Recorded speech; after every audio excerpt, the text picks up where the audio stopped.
What is up, my beautiful friends? It is Super Bowl week. Super Bowl in New Orleans. Go ahead and grab your beignets. Go ahead and grab your crawfish. More importantly, go ahead and grab your oysters because it is the New Orleans Super Bowl. One thing I forgot to say is go ahead and grab, things go on your neck, your beads. How'd you get those beads? I don't know. Anyways, Kansas City Chiefs, Philadelphia Eagles. Your boy Brad Thomas here from GoldBoys.com, here to give you my plays for the big game. If you're interested in joining Gold Boys, make sure you look at the description. It'll tell you how to join. And thanks, as always, to FanDuel Sportsbook. Okay, guys, Chiefs-Eagles rematch, where the Kansas City Chiefs beat the Eagles in the, what was that, 2 Super Bowls ago? Wow, feels like just yesterday. Anyways, the Chiefs, 1.5 point favorite, total set at 45.5. Game in the Caesars Dome in New Orleans, Louisiana. Everyone wants to know who I'm going to bet first. So I went ahead and I took the Kansas City Chiefs +2. Lied. I took the Eagles +2. God, is that foreshadowing? By me saying that I took the Kansas City Chiefs when I meant to say I took the Eagles, does that just mean the Chiefs are going to win? Well, I mean, I guess I said +2, so maybe the Chiefs are going to cover the +2 and the Eagles win by 1? Maybe.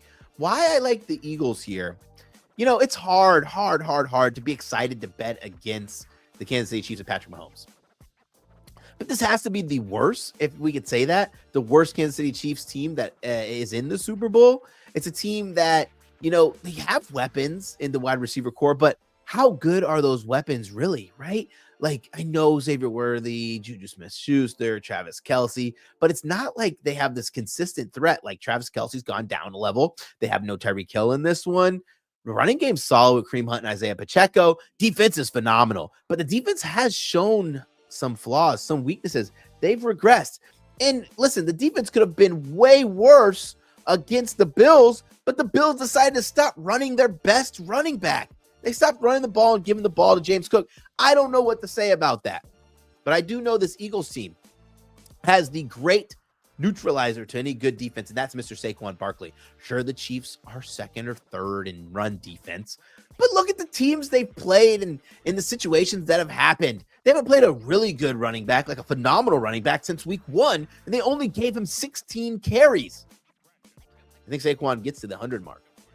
I may play something exotic, so you should go on my X page at Mr. Brad Thomas, because I may play something exotic, and I'll post this out there if I do, where it's like, I don't know, Eagles +5 and Saquon Barkley 100 yards. I think Barkley still runs and has a ton of success, and I also think this is going to be a one-score game either way. The +5 gives me a little coverage there. And I mean, if they win by, like, margin, I imagine Saquon better go over the 100 yards.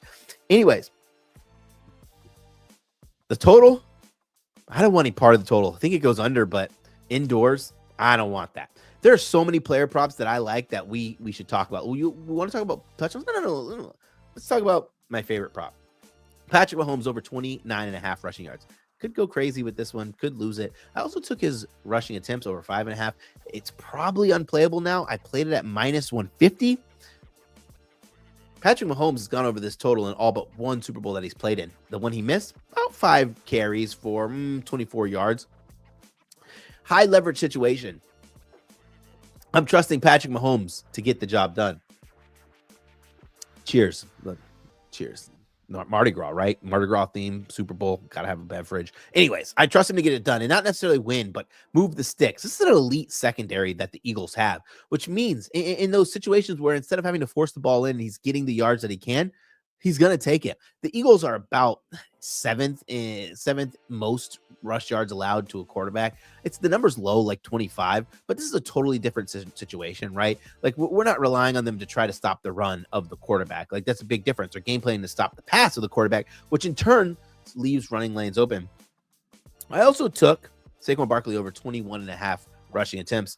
I still think they're going to try to run the ball, right? Like, Jalen Hurts hasn't been 100% in a while, but Saquon Barkley has, and he has been the focal point of this offense. I could go and tell you that he's covered this number in like 11 games of the season, but I don't think I need to. I think that that Saquon Barkley's the man. I know that they're going to try to run the ball with him. A bet that I really like, and I feel like it's not talked about enough. Dallas Goedert over 51.5 yards. I think it opened around 46. That's fine.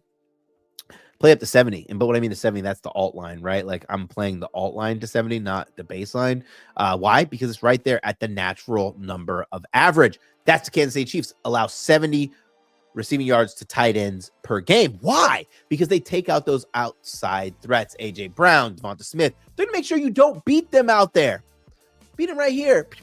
Dallas Goedert. Dallas Goedert has gone over, not this number, but over his set total, his projected total in every playoff game this season. Last game, over 80 yards.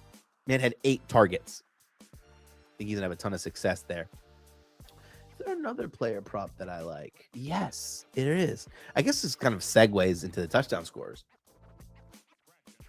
I like Mr. Jalen Hurts to score a rushing touchdown. Jalen Hurts, a ton of rushing touchdowns this season. Listen, this is a very tough situation for either team to score touchdowns, right? Like these are two of the best touchdown, and by best, I'm being a little hyperbolic, right? But two really good red zone touchdown teams, right? Like the Kansas City Chiefs only allow touchdowns on 53% of red zone trips by the opposition, where the Eagles are 48, which is phenomenal. 46.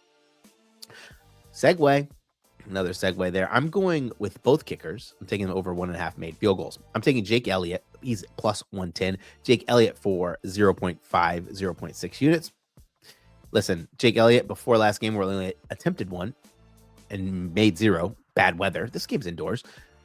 6 straight where he's made at least 2 field goals. Again, this is the Kansas City Chiefs only allow 53. That's right. 53% of the touchdowns scored. So I think they're going to get in the red zone, but scoring touchdowns will be tough. I also took Harrison Butker just because the Eagles are even more impressive as red zone defenders, right? Like it's the great wall of defense. Secondary is good. I think there will be chances or times in a low scoring game where you're just like, you know what? We got to take the field goals. I put 1.3 units at the minus 130 price. Touchdown scores. And I'm not talking about touchdown scores that are, minus 100 or plus whatever. Like I want these to be fun, right? Like we came here to have fun. We didn't come here to just sit here and look and lick our chops, right?